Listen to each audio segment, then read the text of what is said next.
Welcome to the Future Generations Podcast, providing you with the world-changing content necessary to inspire you, your family, and our planet to a life of optimal health potential. We'll help you make the choices that powerfully influence the lives you bring into this world. It's time to strengthen our resolve to do better now and for our future generations. With your host, Dr. Stanton Hom.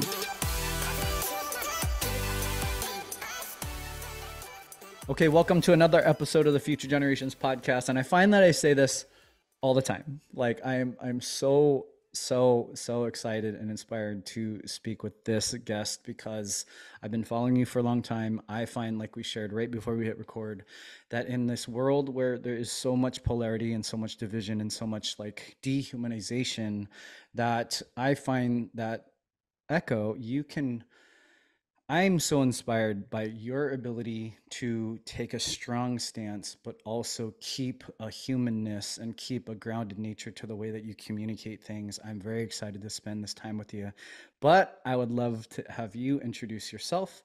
So I'd love our audience to get to know you both personally and professionally.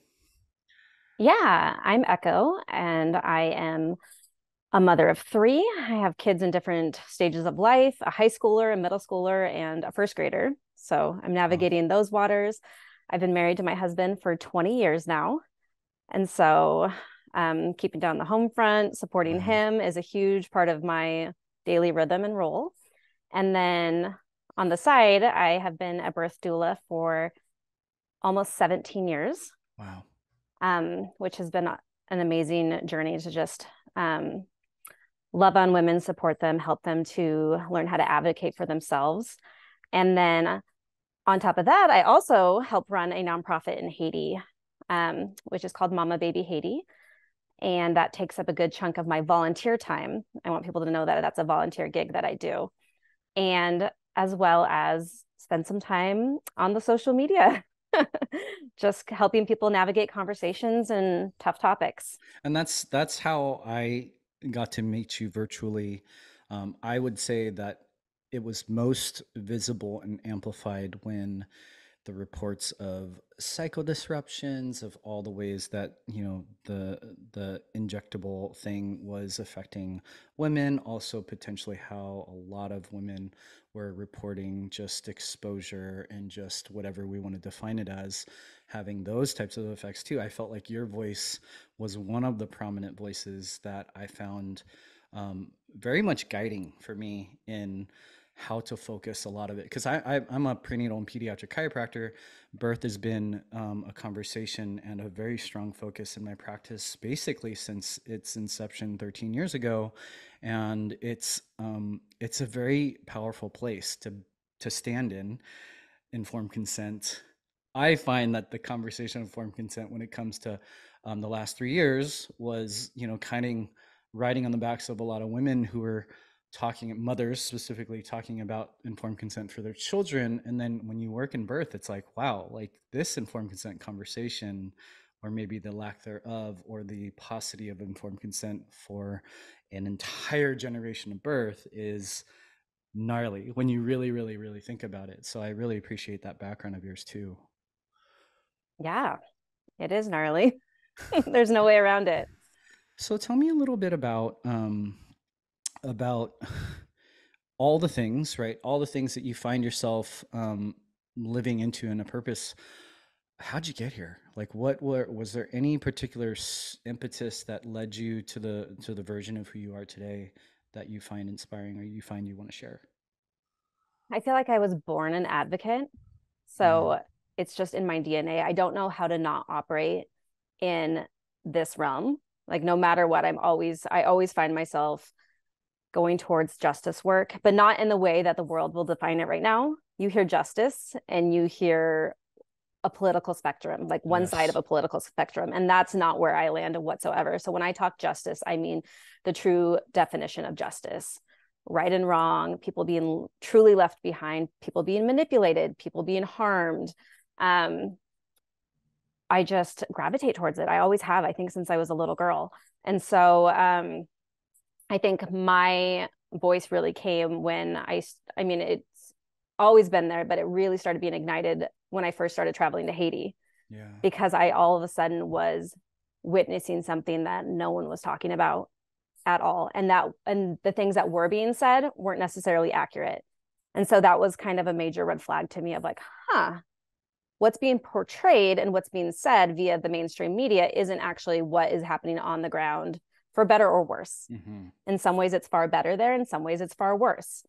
But I think when Haiti became a huge talking point after the 2010 earthquake, and there was all this conversation about donate to the Red Cross, and there was the Clinton Foundation, and they were supposed to be helping, and all these things, it just kind of perked me. And so, and I was seeing it in real time on the ground, and I had real life contacts, and it wasn't Americans. I became true friends with Haitians who know different, who live there, and who just wanted honest friendship. It wasn't a philanthropic endeavor, Mm-hmm. which I think a lot of nonprofits, that's what it is. It was a true relationship. And so my voice first was lent to that because I wanted people to know, one, that we can do a lot of harm when we go and help, you know. Mm-hmm. And then I also wanted people to see that authentic relationship is the meaning of this whole thing. I think this isn't a mission trip for me. It's not a short-term thing. I don't travel all over the world. I made a point the first time I went and I fell in love with this people group. I made a point to say, I'm going to keep returning to you. You are my focus. You're it. I'm not going to go to Africa and India and all these places just to help as many as possible. I really wanted to invest into a people who are so amazing and so strong and so empowered, but they need a little help with the rest of the world hearing that. And so that became my investment. So that's kind of where I found my voice, because I found this purpose of someone who needed it. And then I became a mother before then, but then I kept having children. And then that quickly led me into the medical freedom voice, because the government came after my children. Yeah.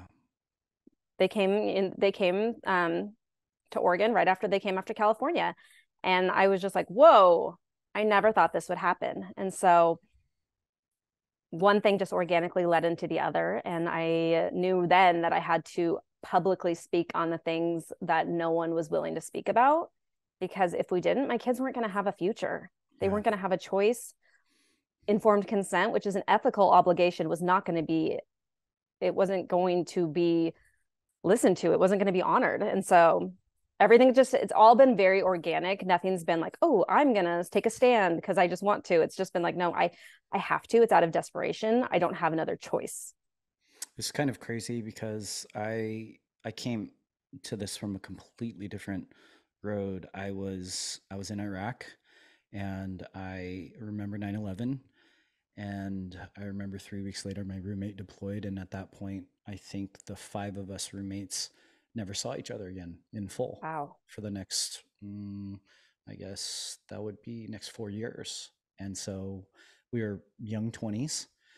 And then you go to Iraq, right? And yes, there's all sorts of things that happened. Yes, we lost 5 men in my unit, but the thing that was probably the most traumatic was watching the news and being on the ground and being with sometimes the most impoverished and the Bedouins of the Bedouins that were not part of the Ba'ath Party, that were not part of Saddam's regime, that were doing ballet classes underground for young girls because they wanted to actually do things for young girls then they had to hide them, right? Or getting women and young women education, or getting water to people that never had running water, or getting electricity to people that never had electricity. And then all you see are blood and guts and fear, and obviously the sensationalization of the war. And it's such a crazy dynamic to somehow reconcile, and then meanwhile 5 anthrax shots, smallpox, and then a litany of chronic illness by my mid-20s. And it's gnarly. It's a gnarly education piece, because I get to San Diego. My brother's my chiropractor at the time. He was in his 3rd year of practice. He gave me Sherry Tenpenny, Dr. Mercola, Larry Pilevsky, gave me a lot of resources to read. And that's been my journey. And that was before I was even a chiropractor. I started to learn about being a government test product and being, a subject of all sorts of toxicity and chronic illness that how do you not speak up about that, right? Because I'm in California still, and Yeah. they have not just come for our kids. They are Oh my gosh. completely like, it's crazy, like the things that are on the political ballot, the things that are in conversation in public schooling, which my kids are not ever going to be in public school or government, what we called in practice the other day. One of my patients is very, very, very forward. He was like, oh, government indoctrination camps. I was like, that's a good way to put it, And so it's a gnarly journey. And so, like I said, your voice, because you take very clear, very strong, but very, like, I would just say the way, I don't know if it's a fierceness, I don't know if it's a grace, I don't know if it's a unique balance between those two, the warrior and that poet. I think it's a beautiful way that you communicate it, and I appreciate you sharing. Could you share, just because I don't want to not talk about this, could you share what you do in Haiti? Yeah. So I help run a nonprofit birth center called MamaBaby Haiti. And it was established in early 2010, right after the earthquake, and then really was birthed 9 months later in November. So earthquake was in January, and we opened doors in November of that same year. So it was kind of crazy that it took about 9 months for this thing to come to fruition. And really, some local Portland midwives who are dear friends of mine, they went down there to do earthquake relief, and they saw women dying, but it wasn't from Wow. anything earthquake related. They just saw women dying. They were dying of preeclampsia. They were dying of, things that are manageable here in the States, Mm-hmm. from dehydration, from malnutrition, all these things. And they're just like, oh my goodness, everything we're witnessing is normal here. This isn't earthquake related. And I think that was the biggest red flag for them. So they hopped on the phone with their husbands and said, we need to open a birth center. And they put it into motion, and it was birthed then. And I had worked with them at the birth center in Portland and was like, I need to become a part of this. I had already been to Haiti once before I joined them, but I helped. It was kind of at a rocky place when I joined. And again, I don't know how to operate outside of justice work and right and wrong. And so I had gone down there kind of as a volunteer, and this would have been my second trip to Haiti, and saw things that just were not great, to be honest. Yeah. And we can talk about this now because we're a flourishing, really ethical and beautiful nonprofit. But there was a time period where there was a changing of the guard, and there was another person taking over what they had started. And that's when I went down. And so I went down and was like, immediately things weren't as I thought they were going to be. And I kind of Aaron Brockovich did. I immediately was like, I hired a translator. I started interviewing people. I was like, what's really going on? I saw, people living in ways that wasn't being conveyed to other people and treated in ways that I just don't agree with. And so that trip really changed the trajectory of the organization as a whole and my entire life. And so I came back and knocked down some doors and got people back involved that had taken a break, and they took it back, and it's now just been growing ever since. And it's honestly the most unbelievable thing I've ever witnessed. Most people listening don't probably have a clue what Haiti is like, let alone that has the highest infant and maternal mortality rate in the Western Hemisphere. And so it's just, you don't name your babies there because your baby's probably not going to live. Like, there's really grave statistics and really grave realities of the way just like normal life is. Like, you don't get attached at first because you just don't know what's going to happen. And I don't have all the stats off the top of my head, but we can share them later for those who are really interested. It's a really, really dark reality for growing families of Haiti. And Haitians, they want their children. They want their babies. They want to have healthy pregnancies and healthy children. And I think people don't think about developing countries that way. They think it's just like poverty and death is a part of reality, and it is. But this is the only reality they know, and they want health, and they want options. And in Haiti, the way it works is hospitals, they make you pay up front. usually. And it's not even a lot of money. Like a cesarean in Haiti can cost around $600, Wow. depending on what hospital you go to. They don't have that. Most Haitians live on less than $2 a day, and Wow. that's to support their entire family. So women are dying because they don't have access to $600. And they have to make a choice. Like, do I go to this place and have this vaginal birth or have this cesarean, which might be my only option depending on what the circumstances are, or do I feed my family? And most of them choose to go home, and they end up birthing at home, and many don't make it. Wow. And I think the part that people don't understand, and I get a lot in comments whenever I speak on this, is they're like, well, why aren't they encouraged to have home births? And I'm like, okay, I get it, because we have that conversation. We have that conversation a lot. Like, just stay home. I get it. I had 3 home births of my own. Mm-hmm. Absolutely wonderful. I think there's nothing better, but Haitians' homes and access to care should something go wrong is not the same as in the States. It's just not. And so just stay home is not the greatest. It is, oh gosh, the idea that we could go anywhere in this conversation, right? And I kind of had a feeling, because I just remember seeing some of the stories that you shared and sharing some of the stories of some of the mothers who, and how far they walk to get to the birth center, Mm-hmm. and what they actually have to go through and what they're committed to, right? Because when I was in my first, when I was in practice, and I remember viscerally, I'm getting goosebumps. I remember viscerally the moment that I was like, holy shit, I've never been grateful for my mom. I remember the mothers that I was taking care of at the time, single, no kids, in my practice, just a heart and a love. Didn't know at the time that my grandma was a doula. Didn't know that at the time that my grand aunt was a village midwife in Taiwan. Didn't know that. But I knew I had a passion for birth, and I knew I had a passion for moms. And I just remember taking care of moms and being like, holy cow, I have never, ever, ever considered that my mom did this for me in my entire life. Wow. And And I think then that's something most people don't consider, to be they will never, honest. and I spoke to a group of young men through the Apogee program who I absolutely love and adore. These young men are powerhouses, and they said, is there one thing that has led me to be the man I am today? And I said, if you don't recognize your mothers for growing you from 2 half cells to 26 billion cells, and that radically infinite wisdom inside their body, growing you, birthing you, nursing you, raising you, intuiting with you, from now until you're or she is not on the planet, but probably still then, um, you will live a half life. You will not live a whole life. And it was a moment for me where I got to give that to some young men. Hopefully they took it on.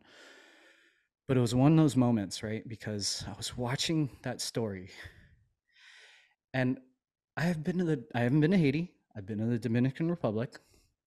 I've been on a mission trip, a chiropractic mission trip, which you go for a week. You stay in a very nice hotel. And I remember being floored to my knees in humility at the um, preachers, at the teachers, at the people who carry a level of human potential. Like, they literally carry a level of human potential on their backs. And I was like, man, like, if you guys don't feel this, like, if you're just here to learn how to adjust, if you're just here to learn how to communicate chiropractic, or you're just here to show, then wasn't really social media, but show like what you're doing in an impoverished country, then you're missing it. You're missing the point of this type of work, and being exposed to developing countries that have no concept of the dichotomy, right? Because the dichotomy that we land in, right? Because if you're on screen all day and you're watching the Free Birth Society go against the quote midwives, and you're like, why are we battling here when there's people in a country that can't actually have or actually they're forced to have an unassisted home birth, and in that type of setting, it's life or death. And actually, it's so much lean to death that they don't name their children. That should humble us, right? That should humble us to our knees, and recognize that the things that we bicker about are actually things of radical privilege that I don't like that word either, because that tends to be politicized as well, but it is actually true that my babies born at home was a radical privilege that I get, even just by being a man in the birth community, access to people that so many people would never have access to, right? Absolutely. And that's why the birth center was built. Is it's not because these It's women beautiful. aren't capable of giving birth, it's because they needed a safe place. And it's not ran by a bunch of Americans. We literally, there's a board of us, and we are a working board, and we make the logistics happen as far as funds go, but it is entirely ran by Haitian midwives. Wow. There is no Americans there. We go visit, we go and learn from them. We have nothing to offer them. They are the most amazing, skilled midwives. Wow. So I think that's a huge thing that people miss when we have this conversation. It's like, no, I have nothing to offer Haitians, literally, other than I have access. I have a little more access. They are the most capable, skilled, joy-filled, wonderful humans, and they could do this entirely without us. Wow. So it's just, they are truly my heroes. That's awesome. Yeah. It's and so you were already a mother at that time, and then you have since had two more kids. Now you're not in Oregon. I'm not. Where does that go? Not in Oregon. I love this because from Talia to Janny to like a lot of like, I love watching the model. I love watching of the leadership. I love watching of the migration. Some people call it the mass exodus, but it's actually, well, it is an exodus, from however you want to call it, Babylon or whatever. And it's actually into a model, right? It's into a model of life. Maybe it's a model of thinking. Maybe it's a model of consciousness that largely, I believe, is the real solution that most of us are being called to do, especially those of us who have seen, behind the curtain so much. Yeah. I wasn't going to let fear be a part of our story. Yeah. Whether that means in 2019 when the Oregon bill came, or in 2020 when they shut down my kid's school, or when they shut down my husband's work, when they, took away our means to make money or threatened our means to make money. I was like, no, my reaction will never be a choice out of fear. It's going to be proactive. And if anything, all of that gave me permission to dream a little bit bigger and dream a dream I didn't even know I had. Not saying that where I currently am is my dream. Yeah. Like it's not all sunshine and roses. Of course. If you follow me on social media, I live somewhere where winter happens and I don't like winter. So it's just the pivot that's had to happen to not operate in a place of reaction or fear is huge. And I think we have a choice in how we view it. We can view it as something negative, or we can view it as a gift. And I choose to view it as a gift. Like, I don't know if I would have ever left Oregon. Oregon's a pretty spectacular place to live. I'd lived there my whole life. But my eyes were open to a part of Oregon that I no longer felt safe in. Yeah. It was like, you guys don't like me. I knew they didn't like me. They didn't know that they didn't like me, but that the way they are speaking about humans, I fit in that category. When you talk about your 5 or whatever you said, anthrax vaccines and stuff, I'm unvaccinated. Yeah. Oh. Like I am 100% like 40 years old, healthy, thriving, no autoimmune disease, no chronic disease, no medications. Like I'm on the other end of that spectrum. Yeah. Of I'm not who they are speaking to as to what is acceptable. Oregon is, they took a stand. They said, your kids have to be this, you have to be this, otherwise you are not us. And I was like, wait, but I love people just like you do. And so I really struggled with so much of where they took the stand, because a lot of it, Oregon, California, West Coast, the whole country has the whole world has exploited certain words, and it frustrates the heck out of me, because when I say I'm not political, I mean it. Like, I won't play the games. So when people are like, where I currently live, they get so mad at the words Black Lives Matter. That frustrates me, because those are 3 words that have been grossly exploited that shouldn't be. What a disservice we're doing to people. And I won't play the game. And if you won't play the game, you're not accepted anymore. Wow. Anywhere. And I'd say that goes on both sides. Absolutely. Because where I currently live, it's much more conservative to liberal Portland. I will never be accepted here because I won't play the games. And so I think as like good humans, the sooner we realize that like we're not going to fit in anywhere, if we actually do have morals and a conscious and free thought and like autonomy, there's no two people that are going to think the same. And I think we've been pushed into these boxes of fear that says, you got to think this way, otherwise you don't belong to us, or you think this way, otherwise you don't belong to us, and anything in between. If you have a foot on either side or on both sides, like, nope, you're not a part of us. And walk away from it. Don't be a part of it. Like, I won't. And I won't sacrifice that for anybody or anything. Can you translate that to me on how you navigate that with your kids? Just curious, because we have a lot of parents that listen to this podcast, and honestly, every time I meet a mother, because I have a 4 and a 1-year-old, every time I meet a mother of any age older than mine, I'm like, how'd you do that? How'd you do that last 3 years? How'd you do that divisive thing? How did you do this particular? And sometimes I'm met with, well, it's this or the highway, and a lot of times I'm like, that's not how I'm going to do it. And I'm curious what because you have 3 different ages, 3 ages. I feel like I operate in humble transparency. Like, I just want to be real with my kids, and I want them to know without scaring them. Like, I don't want them to be fear-based. I don't put any fear in them at all. I hope not. But I am very, very open with my kids about all the things. Everything I speak publicly on, I have the conversations with my kids. And I'm the same person online as I am offline. Yeah. And we talk about things. So that's age dependent. You know, I talk to my almost 15-year-old differently than I talk to my 7-year-old. But we talk. And if that's about informed consent and injections, you know, we talk about that.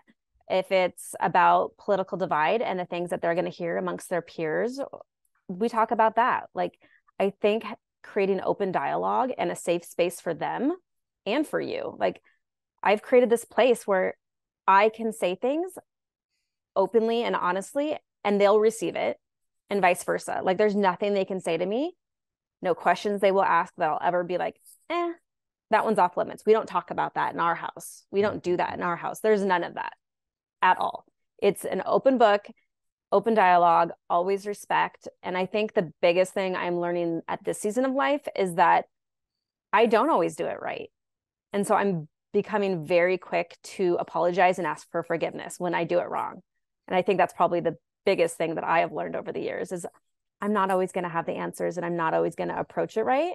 And I'm not always going to convey the message that needs to be conveyed to my kids in an appropriate way. Then we pivot and I own up to my mistakes, and that's teaching them to do the same. Could you give, and you don't have to, but could you give an example of where you've messed up and you've had to go through that forgiveness process and that apology process? I mean, no, just like, I feel like almost on the daily, me and my oldest, we've been butting heads a little bit. You know, she's in her first year of high school, and I'm a first-time mother of a high schooler, and I am a pretty level, even-keeled person, and she's used to that. But I've been finding myself getting really frustrated and short with her, and my reactions are not great, and I'm not proud of them, and I'm expecting her to act like a responsible adult and have all her ducks in a row, and she's not going to be that. She's not, and I'm not always going to be that. And so just the ability to, instead of expecting her to change her behavior to match my expectations, which are not realistic to begin with, just the ability to be like, hey, wasn't cool of me.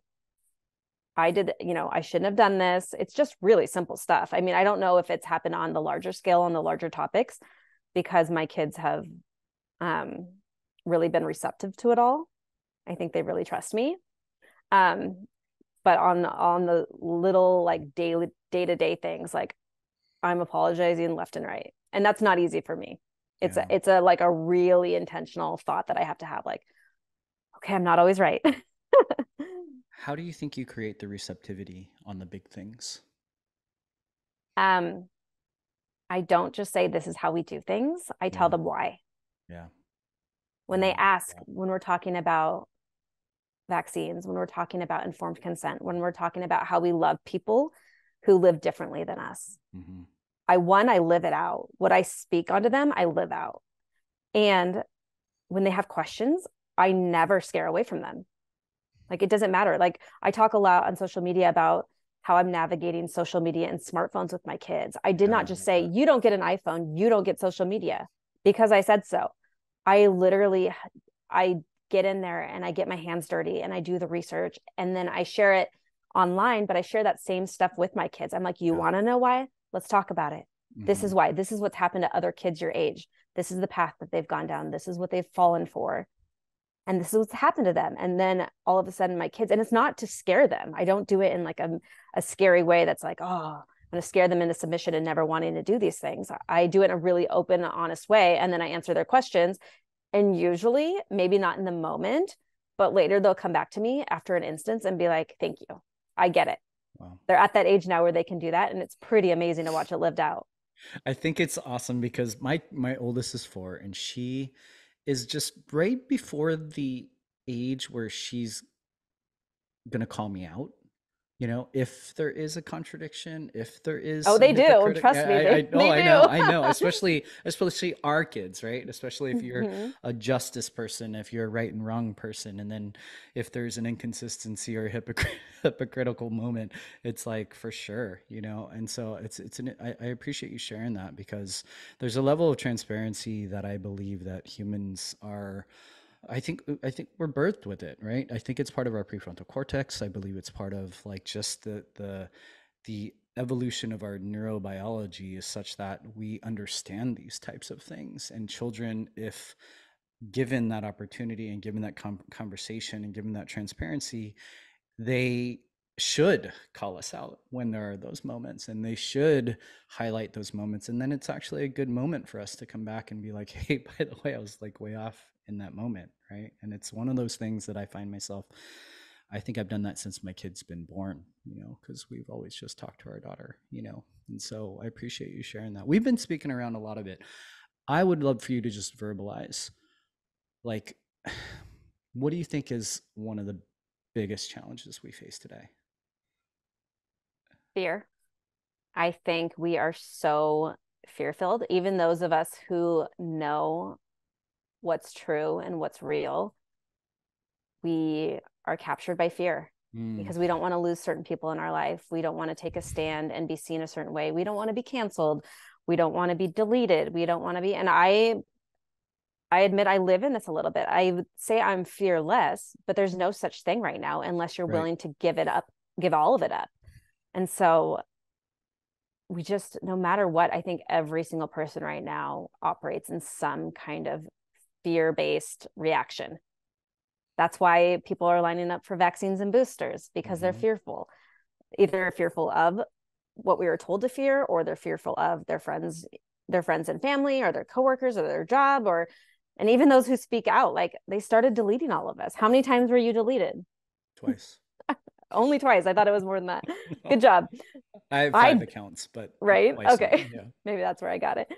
But it's like, there's this level of fear, and fear is the currency. If they can keep us in some kind of a fear, they can control us all. So how do we get out of that fear? I don't have the answer to that, other than daily trying to operate from a place of brave, because we have muscle memory. No matter what, when we do things and we do it over and over again, it becomes innate and it becomes part of our natural interactions. And I think when I start to feel fearful, I'm just like, nope, I don't want to ever operate from that place. And my fear is a different fear than the majority of society. It's completely different. But it's like, as long as fear has a hold on us, we're never going to get through this, because whatever is coming ahead, and I have no clue what it is. Yeah. There's a million theories floating around. None of us know. We can pretend we know. We can talk confidently that we know, but none of us know. That is just the truth. And if we operate from that place of fear and don't start building that muscle memory of brave, we are going to fail. Like, we're never going to get anywhere, and we're never going to be able to remain and operate in a place of freedom, whatever that looks like. I don't even know what that word means anymore, to be honest. It's so overplayed. Like, I feel like everything is just like smoke and mirrors at this point. I'm like, what does that even mean? But if we want our children, these precious humans that we adore, you know, you have a 4-year-old and a baby, like, we're talking about the world that they're going to inherit. And if we want it, and ours isn't much better. Like, what we grew up in, we have fond memories. Every generation has their trials, you know, every generation has their crazy, their wars, their, you know, manipulation and whatnot. But if we want ours to grow up in something that even resembles the crazy that we were able to experience, the beautiful chaos, we have to start figuring this thing out and figuring out what stand we're going to take. Because otherwise, I am scared for the future that they're going to have. It's crazy because I've been, it's one thing, the emotion and the feeling of fear. And then when you get in, like you said, this kind of bastardized version of what the freedom movement is. And then you start to see that there are people that live in fear, but there's also people that leverage fear and spit like fear mongering to some degree and sensationalization of things. That was something that was hard for me to navigate, because I found myself maybe for, you know, some weeks and some months realizing like, whoa, I've been kind of going down a path of conversation that I don't think I know everything about this particular thing that I'm continuing to communicate about. Now I will say that I kind of err on a side when I don't know things, that, like, you know, follow the money, follow the control, follow the censorship, follow a lot of the deplatforming and things like that. But it's interesting and I feel like that's where my writer's block and my creativity is at a standstill right now, is recognizing that I need to process this. I really need to integrate how I'm going to communicate, because that's how I feel too. I feel like the way that I want to communicate, I want to be something that sustains, right? That it's for, I view your kids and my kids as a part of, like, I've been saying on many, like in real life, in real person, in real workshops with real people, in my real community, for over a decade, like, your kids I care about, regardless of where you come from, or regardless of how you found me, because they're going to eventually be my kids' friends to some degree, and they're going to co-create this world. And if I marginalize you, if I demonize you, if I vilify you for whatever reason, you know, then that dehumanization just continues on, which I believe is what is one of the biggest challenges, right? It's a wild thing. I appreciate you sharing 100%. that. I think that's one of the biggest issues, is that we have fallen for believing that there is a good side and a bad side. Like, that's not the way this works. Everyone is working within what they've been given and the worldview that they have, and whatever area they live in. And there's so many factors and variables to how someone came to be on what we're deeming left and right, you know, or right or wrong, or liberal, conservative, all these things. It's like, no, how to sit down and have a conversation. Sit down with that person face to face, get off the screen, have a conversation. You have so much more in common than not. And you're going to have a really hard time hating that person, most likely. Most likely. I mean, that's not a given, but when you sit down face to face and hear the nuance and how they got to that point, then you're going to find that you are, like, humanity is alive, and that we should. Yeah. And then I think that's part of the purpose of isolation, that the isolation we've experienced, is that they want to keep us separate. Yep. Because we can't have these conversations. None of this can be conveyed over Instagram stories or a caption or any of that. It just can't. You have to sit face to face. And they've prevented that. And now we're so divided that we're like, oh, you think differently than me. Nope, we're done. And that is happening in my DMs constantly. People saying, oh my gosh, like, still to this day, we're at the end of 2023 and people are not talking to their families from 2020. They have not addressed it. And I'm like, that is horrific to me. Yeah. It's Oh gosh. I I don't know where to go. Something happened like today that I feel is very, very, very, very relevant. And then also just talking about how like those long-standing divisions in families is just something that I've seen not, and that's just not in the last 3 years, right? There are people that go to the grave with levels of resentment that it's wild that just continue generationally. It becomes a generational vibration and generational trauma and a generational like modus operandi that it's like it's crazy to think. But I think what I want to ask you is you obviously have in my view this I don't know if it's a skill, I don't know if it's a gift, I don't know exactly what it is, but this ability to navigate a nuance, to navigate tough conversations. I would maybe much rather have you verbalize it in a way that you maybe live out your purpose or live out this mission that you find yourself on, whether it's work in Haiti, whether it's medical freedom, whether it's just being, a figure for justice. Maybe it's just being a mom. I'd love to know like what this mission and purpose you find yourself on. It's funny that you say that I'm able to say things in a way that others, I don't even know how to say it, but my I feel like from the very beginning, from the time I first opened my mouth publicly, I knew that the only way to do it was to do it differently than what I've seen. And what I was seeing was loud divisiveness. Yeah. Like everyone is just who can be the loudest and who can throw the other side under the bus quick enough. And I was like, that is not the way. And so I don't think it was intentional. I think it was pretty organic and innate in me. But I knew that if I spoke with a level of kindness and respect towards everybody, where anybody would feel welcome to listen, then was going to be what it would actually bring change. And I'm talking like 2019 medical freedom stuff. Right. Like no one was willing at that time, no one was willing to talk about medical freedom and why it was important. No one was willing to give information. No one was willing to say it in a way that wasn't shaming another person. Right. There's always this shame element. And I was like, that's not how, no one's ever changed their mind because they were shamed. Like, let's be real. You shame someone, they're gonna like dig their heels in deeper. And so I think it's just, to be honest, it's the way God made me and wired me, like in a way that I just do things differently and I think differently. And that's going to isolate me in a way. Like I don't think I have great friends. But I'm always a little bit like I think differently than people because so many either fall prey to social pressures or social influence. And that's in peer groups in person, that's on social media, that's via Hollywood and all the things that we're told is right and wrong, good, bad, all the things. I just don't. And so when you have a personality like mine and tap into that brave that I was talking about, like things are just going to be different for you. And I want to encourage anyone who's listening to that, who feels that, like, that's a good thing.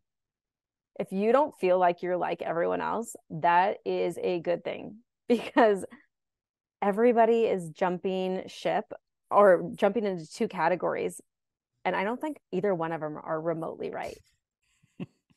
And I say that all the time. I'm like, do not put me into your box. Do not try to make me a carbon copy of what you think I should be. Do not try to put all your thoughts and beliefs on me and then go to me. And then when I don't speak what you want me to speak, get mad at me. Like, don't do that. I won't play the games. And I hope that gives other people permission to not play the games as well. But yeah, the kindness and speaking in a different way was like super innate and intentional, if that makes sense. It was like both and. Yeah. I want to be viewed as someone different than the rest because I honestly am not entirely thrilled on the conversations I see happening and the way people are spoken to and about. What do you think is one of the more important things to be brave with now? Oh gosh. I mean, I think that's a hard one because Yeah. Like you said, it was everywhere. Yeah. everyone comes from a different place. So Well, what are you being brave with mostly right now? What would you say is like the focus of Echo? the focus of me, gosh, right now I feel like I'm trying to keep my head above water, if I'm completely honest, which is why I'm kind of quiet Yeah. Yeah. um online right now because life is busy. It's Yeah. so freaking busy for me. In my real life. Yeah. So everyone be brave and having a life outside of online. Like Mm-hmm. really Mm-hmm. tap into your day to day. Oh, I know. I know. I think where I am really trying to be intentional is in what I just said. I don't want my presence and my voice to just be online. Yeah. I want to put Yeah. my feet to the ground. I want to show up at things. I show up at school board meetings. I've spoken at a couple here locally, but um, I don't go to speak. I'll only speak if there's a real good reason. So I show up Yeah. at these school board meetings because I want, when I do have something important to say, I want every face there on that board to have seen me time and Yeah. time again, faithfully show up. And I'm not just coming to complain, but they know that I'm there. I Yeah. live in a small enough town with small amount of people that show up to things that you're noticed. And so I think it's really taking all these things we're learning from social media over the years and the ability to have access to information so quickly. Like that's a gift and a curse, if we're honest. Mm-hmm. But taking that and really tapping that into your real life. Like I showed up at the high school on Tuesday. There was this meeting at the high school, and I'm like, you know what? Honestly, I don't want to be there. Like I don't have a desire to go to this meeting. I have a million other things to do. But I showed up. I didn't say a word. There, I was like one of 10 parents. I sat there across from the principal. She did her thing, and I left. And I'm going to show up next month, and I'm going to show up the next month because eventually there's going to be something that I need to speak up on. Mm-hmm. And so it's being faithful to show up Wow. in real life, Yep. get uncomfortable, even if it means you're silent, because we can't just be complainers. Yep. We have to earn the right to be heard. And in order to do that, that means we show up even when we're silent. And I think that's showing up in all things. And I think that's my biggest purpose right now is like putting the I got a little bit of confidence there just on social media that people actually valued my voice. But it can't stay on social media because I Yeah. live in a place that's real. And I don't want to live in a digital world. I want to live in reality, which means I have to show up in reality. It's I've been telling chiropractors for a lot of years, or at least the last 3.5 years, that it is actually the biggest blessing to be a chiropractor. And the reason is there will never be a virtual Zoom chiropractic adjustment. Nope. We'll always have hands-on. We'll always be heart to heart. We'll always be face to face. We'll always be what chiropractors will say, innate to innate. And that's a blessing because Yes. it will always come back to that. And I told these young men again, I said, if you're looking to get into healthcare, when when the grid goes down, because they talk about this, when the grid goes down, um, all I need are these. And I don't Right. need anything else, you know. And if you AI can't do understand, it. no, No one can replace they you. cannot replace me. And it actually forces us to be in the trench. It forces us to be on the ground level. And I want to share this really quickly because I think it's really valuable for, and we have chiropractors that listen, we have birth workers that listen, we have parents that listen, we have, like you said, people who are stuck in this virtual world that actually need to be in the trench. And so we had a family come in recently, and it's the first time we've had in a long time because we've been so vocal about what we're vocal about. Mom, kid, and dad all in masks. And on the intake forms, we have, do you want more information about the safety of injectables, right? Safety of vaccines. And she said no. And so usually I respect the space and I don't force any conversation on it. But it's interesting that people still find their way into my practice without having any exposure to what I've done, which is a very humbling thing. And visit 3, she said, Dr. Stan, can I talk to you about vaccines? And I said, absolutely. Like, why? What do you want to know? She's like, well, I was looking at your books out there, And I saw this book that said Saying No to Vaccines by Sherry Tenpenny. And I thought when you asked that in the intake forms that maybe you would recommend more for my son, but I really feel that they had an influence on it. She went into this whole conversation about right before she was pregnant, she was kind of coerced into getting 2 HPV shots, and then she got DTaP and flu, and she was not aware of, any of these types of things. And then COVID hit, and she started to educate herself. And so and then I felt like I had an opening. I said, well, how do you think the masks affect your son? She's like, I think they're horrible for him. And I didn't go like, well, why do you wear them or anything like that. I just said, well, this is really important for you to have that awareness, because I would say that that's really important too. And it was this moment where I told my team, I said, this is the value of what we do, because we have been so vocal that we have some moms that tell us, hey, Dr. Stan, I've been really scared to tell you that I had to get my kid blank shot, because in my family, we have this dynamic where, like there's where parents don't always agree. And I said, my heart sunk, because I was like, I would never, ever, ever, ever, ever judge you for the choices that you make. I have no attachment to the choices that you make. All I do is offer information and informed consent, and you have the choice. That's the point, right? And she, through her tears, was like, thank you for not judging me. And I was like, I would never, but that's what's perceived of me because of how vocal I've been. But this mom came in where we could have done, which some people probably whispered under their voices, other patients, about this mom choosing to mask her child in my office. And I would have lost him forever. I never would have been, no other practitioner maybe would have ever had that ability to have that conversation with this mom that changes the trajectory in real life of this mom's journey. And she just so happens to be, of Asian descent like me. And I asked her that. I said, it's really hard because most Asian families are highly compliant. And she said, I feel alone. And I was like, well, thank you for sharing with me.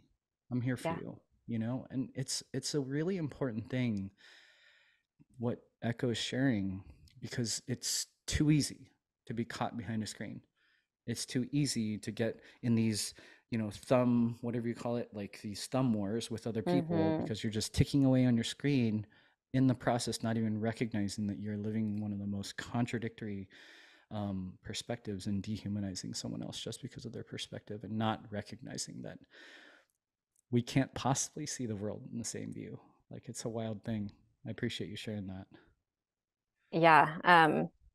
When I hear you tell that story, all I can think about is like, moms need to tap into that amazing intuition that we have. Like, I think we're not told to value that enough. And this mom, she's terrified to even like have a conversation, but deep down, she knows something's not right. Yeah. And if we could just respect and honor that and champion that within women, like, it is something unique. Men have, dads, you have your own intuition. Absolutely. It's different. But it's different. It's so different. When you talked about honoring your mothers, like, you were a part of us. Our babies are a part of us. Like, we have this weird connection, and it's crazy and unexplainable. And that's the beauty in it. It's probably the best part of it, is that it can't be explained. But moms need to be encouraged to trust that intuition and to ask questions and to never go against it. And I think what you're doing in your practice, and what so many others are doing who are willing to go against the status quo, is giving them that freedom to ask questions. And you're doing exactly what I want to do, which is just meet people with a level of respect and grace and non-judgment, because it's not about my decisions. I don't want you to make my decisions. I don't want you to tell me what to do. So why on earth would I do that to you? But I'm seeing a lot of that within the medical freedom community, is there's a lot of judgment when you don't do exactly as I do. And we cannot do that. We have to trust that each person, I mean, I might think that my way is the right way, if we're honest, like, there's certain things where I'm like, well, if you still made that decision, you might not be educated enough. You might not have read the same things I've read. You haven't dug as deep as I have. Like, these are normal human responses when you know what we know. But if I'm trusting your intuition and I'm trusting your ability to care for your kids and love on your kids, and do what's right for your kids, then I have to respect those decisions, even if it differs from mine. And I think we have this disconnect in society right now where it's either like it's so far one way, or the pendulum is like the complete opposite side. And it's not working for us, because there's a lot of hurting people who feel really, really judged. And I definitely want to share this because I want to echo you, pun intended, that mothers should, right, really tune into what that intuition is. But with all due respect to the men, I find that men have activated and become more involved in the last 3.5 years than I've seen, because I've been in this movement for a long time.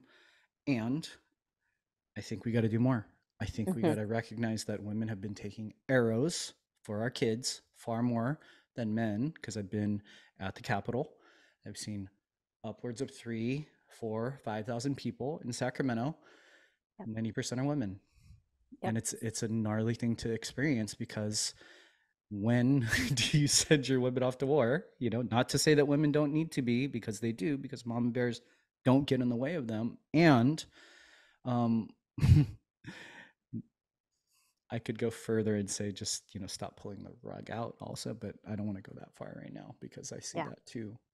What would you say, Echo, if you could future pace this version of those who recognize the fear, who recognize the brave, and that future pace that world for me, what does that world look like to you? Well, one, we're having open dialogue. Yeah. Without anyone intervening. I know there's always going to be there's always going to be hate, and there's always going to be people who don't use good judgment in the way that they speak towards others. But we cannot throw out all these important conversations that need to happen in order to avoid those. It just can't happen. Beautiful. They might be the loudest on both sides, the hateful people, but we are throwing out so much by allowing that. And so it's really, my perfect world is open dialogue with respect, and the ability to disagree, the ability to change our mind without shame. Like, sometimes I'll get it wrong and I can change my mind, and you can change your mind too. Once we get more information, that is how we grow. That is how we evolve. That is how we make this a better world for our kids. That's how we teach our kids. I think right now we're in this dangerous place where none of that really exists. Yep. There's a lot of self-censorship happening. There's a lot of conversations where the lid's being put on when it needs to be taken completely off. And so that's where I would like to see the world. I think from that, everything else will come. If we can go back to really respectful dialogue, and again, that probably needs to happen a lot more in person than online, even though it's easier to do online and we can reach more. Like, we need to get back to, let's talk about this, the nuance of it. Let's sit down, you talk, I talk, back and forth dialogue. We're going to figure out where we align, where we don't align. I'm going to learn something from you. You're going to learn something from me. I'm not going to bulldoze you. I'm not going to tell you, you must think my way. Otherwise, you don't have space in my life. Like, we're not going to do that anymore. And I think if we could get to a place where that is championed and encouraged, then I think everything else would fall into place naturally. What would you leave our audience with? We're a community of action takers. What's one thing that you would leave us with?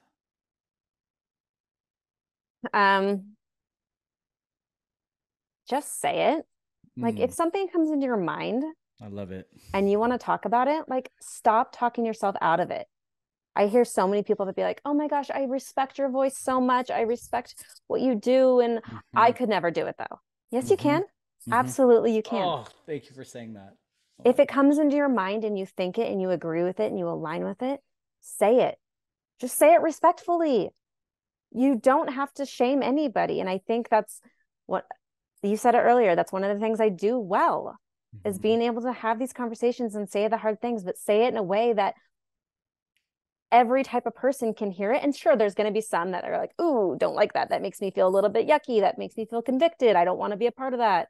They might even view that as hate towards them, but that's their own internal dialogue talking. That's their own feelings. That's not me. It's not a reflection of me. It's not a reflection of you. Just start saying the hard things. Say it with love, say it with grace, but don't stop having the conversation. Like, say it, please. Don't leave it to us. Like, don't default that responsibility to those who have already spoken, because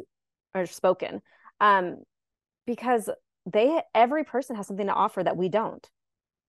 We each come from our unique world experience, worldview, childhoods, traumas, all these things. Mine's so different than yours.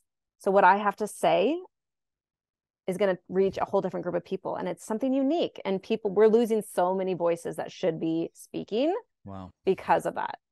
So that's it for sure. If there is any deeper lesson to the level of censorship that has been wielded upon the population, it's that you have been censoring yourself more than anyone on the outside of you has ever censored you, right? For all of time, right? It is such a wild. Thank you for sharing that. I think it's a great way to close. How do people get in contact with you?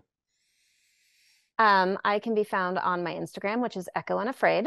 I have a website, risemamarise.com, which was birthed from 2019 when I wanted to just get out medical freedom information. So I really was just encouraging mamas to rise up and get involved and learn and educate themselves. So that's kind of where that name, it's totally different than everything else my brand is. But I haven't changed it because I feel like it's what I want. I want to see mothers rise up and continue to be empowered and be the change for their families. And then most recently, I have a Substack. Cool. There's not a whole lot on there. I think I've done like 5 or 6 so far, but I really, what is the Instagram, Twitter called? Threads. When Threads came out, people were like, what are you going to do? Are you going to get on Threads? And I was like, no. Hard no. We don't need any more one-liners. We don't need any more, 180 characters or whatever Twitter was. Like, no, we need more long-form conversation, which means that's not the place for me. So I rebelled against that by starting a Substack where I could have like more long-form dialogue. Really, I'm dialoguing with myself because I'm just writing. But I am like, nope, I won't do it. And that I just love Joe Rogan so much. I don't agree with everything he says or the guests he has on, but he is probably one of the people that's changing things the most right now because of long form dialogue. I love it. And unfiltered back and forth conversation. So that's my kind of way of getting stuff out there. And that is also where I'm putting a lot of my content, my old content that has been removed from my Instagram about medical freedom and all the education that I used to give. I'm kind of slowly throwing it up on Substack so people can access it there. That's beautiful. Yeah. I believe it or not, I was introduced to you by other men and dads in the movement. Love that. And so I appreciate that. You have been reaching a very broad audience with the way that you do communicate. And I wanted to share with you a fun fact that I was absolutely, I still feel every day I get to pitch myself for having this awareness where in our community that because we've been so in the trench doing live events in person, we became connected with a family who is also unvaccinated like you, right? Dad's unvaccinated and has a bloodline that is completely unvaccinated all the way to smallpox. And they were the original resistors. I met 2 of the matriarchs in this family and they came to our events, and it is one of the most sobering conversations to have is with these women who are just like, oh, we were the children of the original resistors, back when smallpox was leveraged on the population. And so there are more of you, and I would love to I'd love for that to be something that we in the next generation of this movement is recognizing that there are so many who for generations have been sharing, right? Not just freedom, but bravery, as you've shared. And I appreciate you for embodying that. And thank you for sharing with our audience. Yeah. Thank you so much for having me. I love being able to talk about this, and it's fun to do it I don't show my face a lot online. I do that intentionally though, because I want my words to come across more than anything else. And so it's fun to just have a conversation sometimes and be able to talk about it. Maybe we need to do another episode where we're just like 3 hours, right? Where we just got to go Joe Rogan. We got to have, Hey, you know. That's right. Yeah. We could take it a million different places then. All right, man, lady, I appreciate you. That was awesome. And I just know this episode is going to echo, pun intended, through our universe in such a powerful way. We appreciate you joining us for this episode of the Future Generations podcast. Remember to rate, review, and subscribe on iTunes and Spotify. For more resources based on today's episode, as well as more ways to inspire a brighter future for you and your family, visit us at thefuturegen.com. That's all available exclusively on thefuturegen.com.